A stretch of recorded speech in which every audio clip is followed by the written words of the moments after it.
Good morning. Today, I'm very happy to welcome on stage Michael Miebach, the CEO of MasterCard.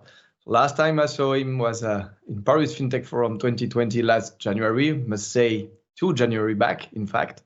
And I'm so happy to welcome you today, Michael. Thank you for having me, Laurent. Always good to have Paris on your mind today, unfortunately not in person.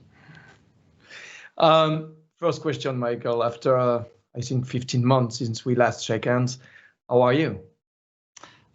Good. It's been a pretty eventful 15 months. What happened in between? A pandemic. What happened in between? A leadership position in a leadership transition in MasterCard. So we spoke at the time a lot about product and innovation and so forth. And today I have the privilege of running the company. So I had a pretty busy year, I have to say. I can imagine.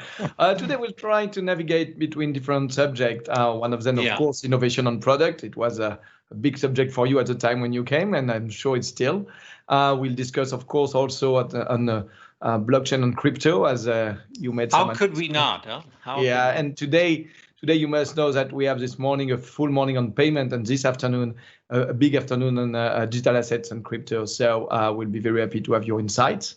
And of course, I want definitely to discuss with you also about inclusion and sustainable growth. And perhaps if you have a few more minutes, we'll address the, of course, important issue in our community of cooperation and competition in this industry. All critical topics. Very happy. So many topics for a short interview. So let's begin first directly with the first part of this interview on the innovation agenda. What are the key consumer trends and feedback you are considering while working on your innovation agenda today?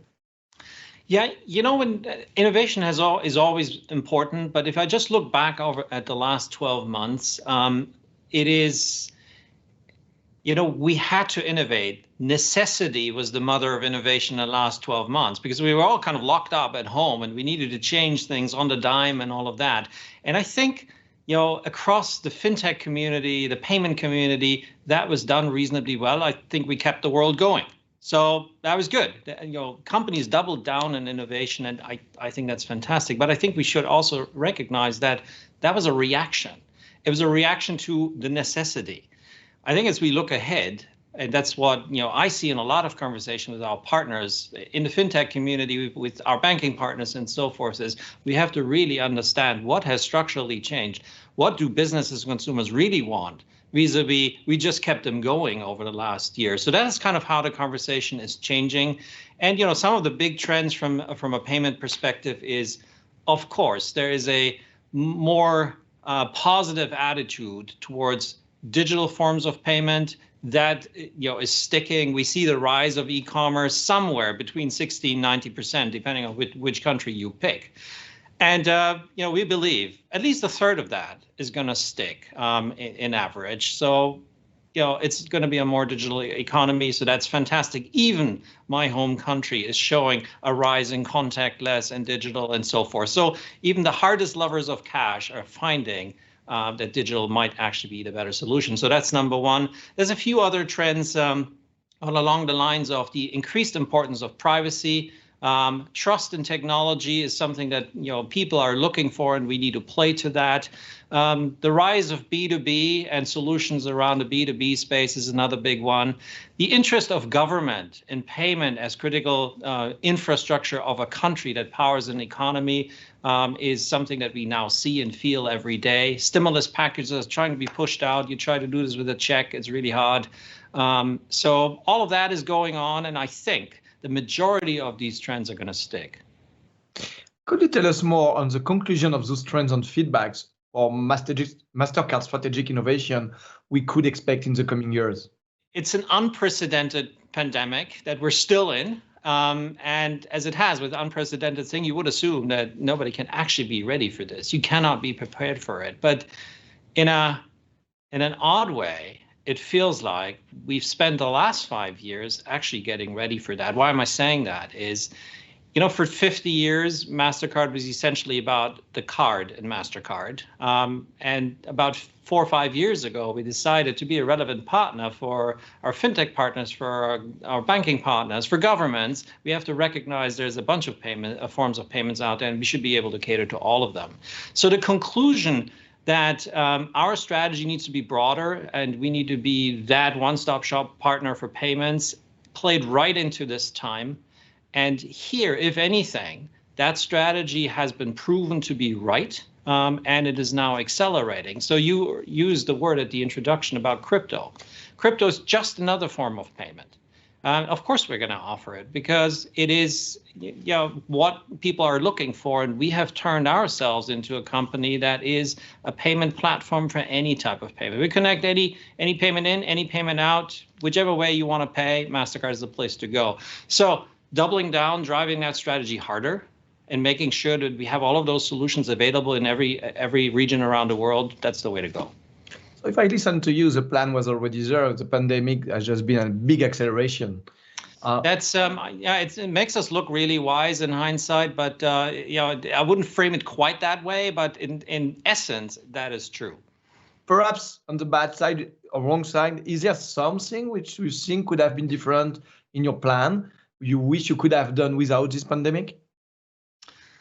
Let me take the first half of that question, Laurent.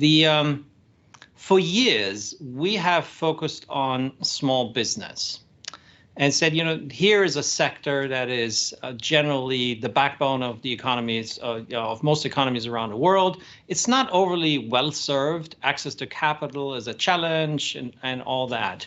And we've had this as our plan for years, as we need to have better solutions, and we put a lot of effort on it. But I have to say, COVID highlighted that the industry and us have not done a good enough job for small business. So looking in hindsight, we should have done a better job about that. And I think, if anything positive on that point is COVID has highlighted it's time to act. So you are on the way too. That reminds me a big debate we had on stage with many other actors, which is in fintech industry, in finance industry, some innovation are nice. I mean, it's cool to do payment real time. It's cool to have my UX experience better than in my old bank with my new neobank, okay? And in some geographies, we are just changing life. I mean, it reminds me Christine Lagarde on stage. When I asked her what is fintech for you, she said it saves lives of people in some countries, where, for example, you have some women in some countries who are under big danger because they have the money in the home, and now it's a digital wallet, so the danger is less important. So with your experience, you are present everywhere in the world in MasterCard. Do you see the need for evolution in payments today more in the nice evolution in our developing country, or perhaps more for game changers in some other countries, or perhaps even in ours? Yeah, it's, I think it's in effect vital. It is vital. You look at what COVID has done. You just used the word accelerator. So the COVID accelerated the path to a fully digital economy. If you don't participate in that economy because you can't, you don't have access, you don't have a digital identity, you don't have payment credentials, how are you going to be part of that brave new world? That brave new world has arrived. It's there. If you're not part of it, that's a problem for the individual, but it's also a problem for the rest of the world, because if the digital economy only works for half of the world, then it's not going to be sustainable. So it's going to unravel at some point in time. So I think taking people along, leveraging digital technology to drive financial inclusion, just as an example, I think is actually vital. We have to do that. And across the fintech community, I see more and more businesses coming up that focus on some of these sustainability questions, that have a longer view on how we can make a difference as a sector. So the wealth of creativity and creativity, ideas, innovation was always there in the fintech community. But now I think using that as a lever to do the things that we really need to change in terms of making this digital economy work for everybody is absolutely critical. One very recent example, actually something that we touched on the screen at Paris Fintech Festival last time around, was we were talking about environmental sustainability and how fintech can help. And there was the idea of if you could engage hundreds of millions of consumers to give them enough data and visibility on how their behaviors drive the carbon footprint one way or another, positive or negative, wouldn't that be a cool thing to do? And here's a fintech partner that we have, Doconomy, based out of Sweden, and we have created the carbon calculator. It's there. It's going to be part of our network at some point in time soon, and we're going to be out there and making a real difference. Just one example of so many why there is really a vital role in the fintech community. Thank you. Last on this part, as you mentioned at the beginning, you were in a transition management year. What a year for you with this pandemic. If we learn one thing with this pandemic is that the key asset of a plan is to be flexible, and everything could change one day to another. We don't have the power to decide. The virus today decide, tomorrow perhaps something else, the climate or whatever. How do you redefine your organization to continue to deliver innovation and results in such a world? Yeah, agility, flexibility have always been critical, but within literally a week, at the beginning of March 2020, our business changed upside down. People were not traveling any longer. People were not going out and spending and using their MasterCard payment credentials, but everything happened online and everything happened in very different pockets. So our business was dramatically affected. Now, we had spent the last 2 years or so really driving agile ways of working in the company and being able to react a lot more flexible than we have in the past, which for a company like ours it sounds pretty straightforward. Most people would say that, but we're a global network. Whatever we do has to work in the same way for everybody, everywhere around the world, all the time. So, flexibility is a little bit of a different thing if you deal with a small bank in an emerging market or the largest digital marketplace in the world. In the end, the solution needs to work for both of them. So we found our way through that. And, within, I would say, a month, we came to a point where our underlying core business of facilitating payments just kept doing what it needed to do to facilitate grocery online orders. But at the same time, we started to really get into, with our customers, what does the crisis mean for me? So our data analytics, explaining this different world to everybody, that governments came to us. I remember a call with representatives from the US government said, okay, we have a stimulus package that we're putting out in March 2020. Tell us what it does. Does this actually work? So explaining the world was a big pivot for the company for about 3-4 months. And then it was about, okay, this thing is a transient event. The vaccine had been identified right about when the first reports came out. We said, okay, so it's all about recovery now. We just explained the crisis. Let's now understand where the future might be. We use predictive technologies, AI, test and learn platforms, and so forth. We're running scenarios with our customers. How do you get back? How do you engage your consumer? How do you have personalized offer as and when they want to travel again, that they book with you first versus somebody else, and so forth? So we went through these various cycles of the strategy, of the recovery cycle. And I said before, we kind of prepared for this, not knowing what we were preparing for, but we do have a big portfolio of services that make up 1/3 of our revenue today. It has nothing to do with underlying payments. And that just came in at the right time. It was our ability to leverage those and put them to task to help our customers and lean in with them. That was a good way. So agility, what we did on the back end and operations technology and so forth, we deployed the same learnings in the face of our customers, and that stood us in good stead. I could spend the full interview also on all the management issue you must have had in 1 year in this COVID time, doing this transition. But I need to move on to my other part of the interview. So I can just tell you one thing on that point. You would say stepping into the role as a CEO of a large organization in the middle of a crisis might be a very daunting thing. Yes, it was. But a crisis rallies a team, because you all have one thing in mind to address. You want to go and manage through that And so in an odd way, it was actually positive. In another way.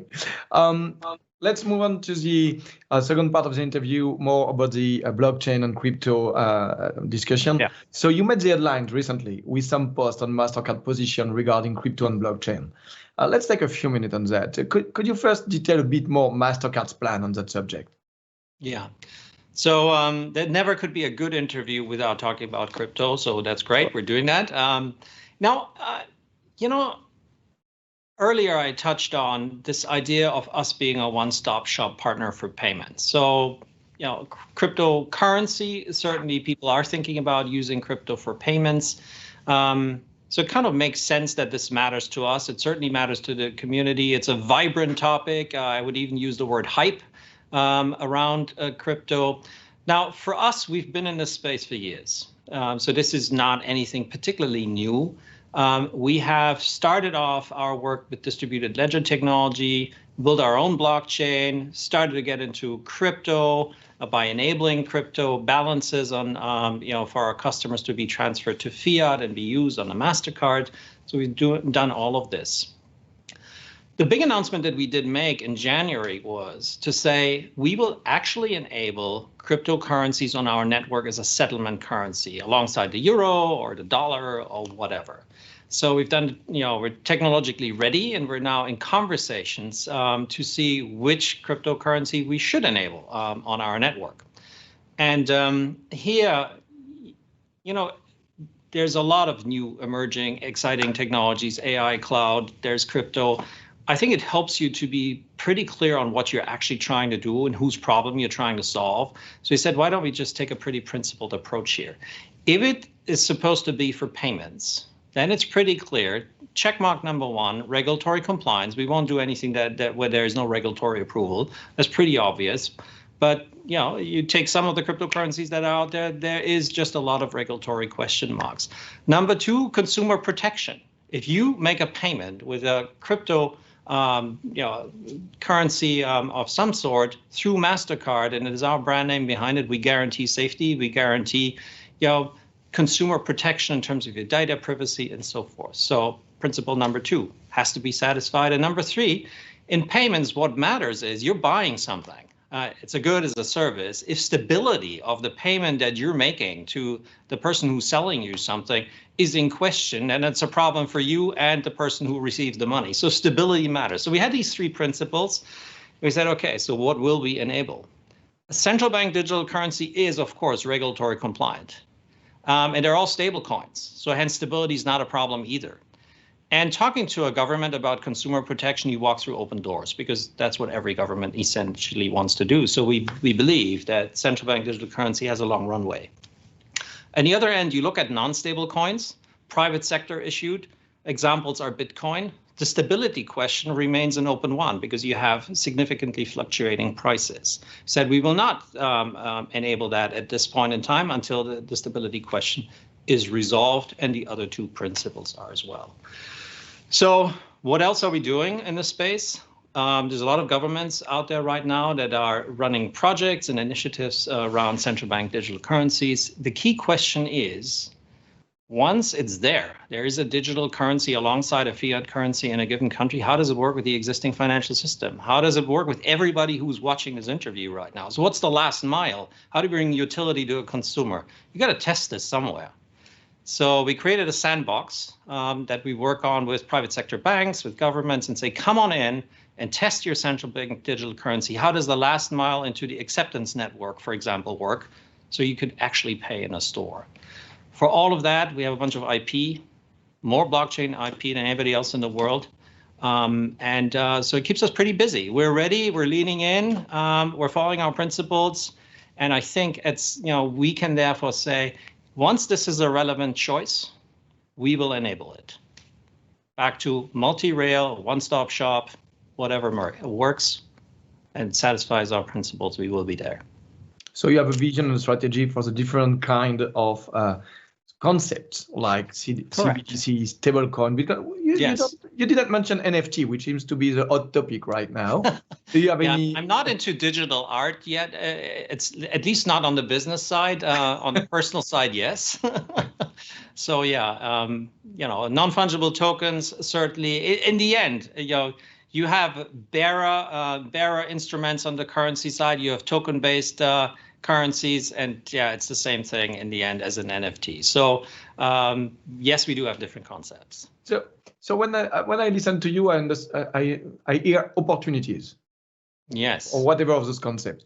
But a few years back, or even today, when you listen to some other actors about the blockchain, whatever crypto world, they say it could disrupt, and why not create new rails and erase people like MasterCard, Visa, banks, whatever, new finance world. So do you think today it's mainly, in your point of view, an opportunity, or in some aspect, perhaps still a potential threat to take care? Yeah, fundamentally. So we're at the Paris Fintech Festival. There's lots of new technologies and there's lots of new ideas coming in, and many of them are disruptive to the current world. And why is that? Because it's a better mousetrap. It's a better solution for what consumers or businesses are trying to do. Our mindset is you got to put your arms around that and not to suffocate it. It's really to engage and lean in. You earlier talked about at the outset of this conversation about partnership and competition and all that. So I'm always of the view leaning in is a better thing. You could, in the context of crypto, foresee a world where there's competing solutions. We're quite happy to compete. That's not at all the problem. But our real strategy is, if there is a relevant technology and it matches our principles, we're going to offer it. And that's perfectly fine. In the end, a consumer is looking for choice. Businesses are looking for choice because they're trying to pay different things in different ways. I want to enable that choice. And, it could be paying through the blink of an eye. That could be the next thing. And, there's other things that are even unimaginable. We will be leaning in. The whole combination of cloud, 5G, and AI will bring us solutions we can't even imagine right now. But we will be there. We're investing for our customers, and we're open for that. Now, in a world of increasing antitrust regulations and governments looking at how established players are engaging with new technologies, it is. I think there's a fair bit of scrutiny, and rightly so. Our larger players indeed leaning in. Our pitch is, in our developer zone through our start path and incubator for people who have new technology and new ideas, come on in. We have a path to scale and we help you scale. Mutually beneficial. We have solutions that keep everybody safe, cyber solutions, data analytics. We're a B2B player. So if there's a better consumer solution, bring it in. Interesting. Let's open the world to innovation. Yes. Yes. A few years back, I had the chance to have first exec of MasterCard who joined us on stage was Anne Kearns, your exec vice chair. And one of her fights was, and is still, by the way, is inclusion, not only financial inclusion, but inclusion in general. Of course, gender diversity, but not only. All kind of diversity of inclusion. I'm reading your post quite regularly on LinkedIn and reading your interviews also. I understand that it's not anymore a fight of some in the company, but one of the key objectives of MasterCard. Could you elaborate a bit? Yeah. Diversity and inclusion, that's not a social experiment. It really is it's a social imperative, and it's a business imperative just at the same time. When we started financial inclusion in this company 10 years ago, it was in our Africa business. That was a path to, in the end, in the long term, build our own market. We had a business that was really scratching the surface on, card propositions for the affluent. The vast majority of the continent is not. Today, it's a thriving business for us. So, bringing people in matters. We talked about innovation a lot. Who has a new idea? Somebody who has a viewpoint and a different experience that the mainstream folks, let's say in headquarters, might not have. So a diverse group of employees, bringing people into the economy, partnering, as we said earlier, it all makes good business sense. And right now, particularly as we come out of COVID and this digital divide is opening up, where we talked about it earlier, small businesses might not have the means to change their business model fast enough to compete online, but larger players do. You could foresee a world that's just leaning one side. So we're trying to get other people back in, and it's the same for consumers. I talked about it earlier. If you don't have a financial identity, then how are you going to, transact in a digital ID? So I think we're at this juncture right now. The diversity inclusion is even more important than it ever was before, because the digital divide might open up, and I think with technology we can help to close it again. And then I would say just one last point. So I'm talking to you from New York, and here. Last year and summer last year, we had another aspect of diversity inclusion that was highlighted, and that was, racial inequality and racism. We said, these are diversity inclusions materializing in different ways around the world, in our industry in different ways around the world, and we said last year, if you have, parts of the population that have a systematic wealth and opportunity gap, we need to understand that and need to find ways to address it. And in the fintech community, there's a lot of people that are saying, hey, I should have investment solutions for minorities. That is not what mainstream players generally do.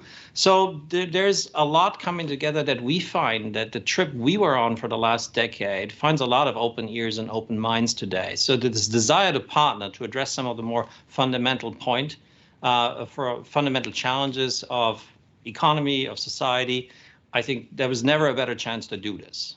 And tech will help.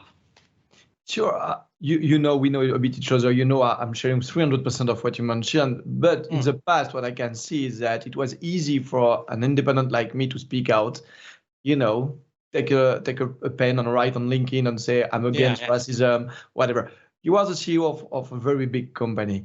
Before, it was not so easy to speak out. My question is, how do you decide today, if it is the role of Michael Miebach in his personal name, to speak out on LinkedIn and say, I'm against this action I saw last week on TV, or I support this action in this part of the world, or if it's in the name of MasterCard? And perhaps in the same question, because we ran out a bit of time, did you lose any support from any shareholders or any partners or any customers because of the voice you have these last few months? Yeah, I think recognizing that, large private sector players like MasterCard really have a role to play. We have a voice that is listened to. Our actions matter. So it's important to understand that the expectation of private sector players, particularly in the ESG space, have risen dramatically. Annual letters from large investment companies are calling for, I will not invest in your company if you do not do good. It's all coming together at this point in time, all accelerated by COVID. So there is an expectation that companies do take a stance. Our approach is, fundamentally to say, we have a set of principles. Here's what we stand for, and we will support that. And if there's, principles that are not supported, then we will not. One example is, the principle of democracy and elections and voting and all that. So, that's a particularly recent example where we say that's what we stand for. And I think it's right to say that. We're not a political organization, which is a different story altogether, where you say, we need to recognize there's conservative values, there's liberal values. We should celebrate all of them. That's fine. That's a different story. But some principles on what matters, and that is, for example, data privacy matters. And, regardless what it is, that's what we will stand for. And if there's other business models and we will not pursue them, we'll happily say no. Thank you very much. One last question, because we are really out of time. But I would say, besides speaking out and really making a voice count, how do you leverage diversity and inclusion in product development, which was your previous ad? But I'm sure at the head of MasterCard, you still impulse some things on that subject. So how do you leverage this diversity and inclusion in product development for the end consumers to go one step further than communication and recruitment? Yeah. So, the recruitment part obviously is there. You want to have essentially reflect the market that you're active in. So you want to have, diverse thinking and diverse background. But then I think the next part is recognizing that innovation is not only born in the four walls within MasterCard. So yes, if we have the right set of people, what they will also do is recognize that there might be a company out there that we should partner with. There might be a better solution in country XYZ that, in another country we have just not seen. So leaning in, partnering with a lot of companies and recognizing that innovation can come from anywhere at any given point in time has helped us. We spread out our tech hubs around the world. We have a financial inclusion lab in Nairobi. We look for innovation wherever we can find it, and we invite people in. Thank you very much, Michael. I mean, I have at least 10 more questions, but we are out of time. Again, thank you very much, Michael.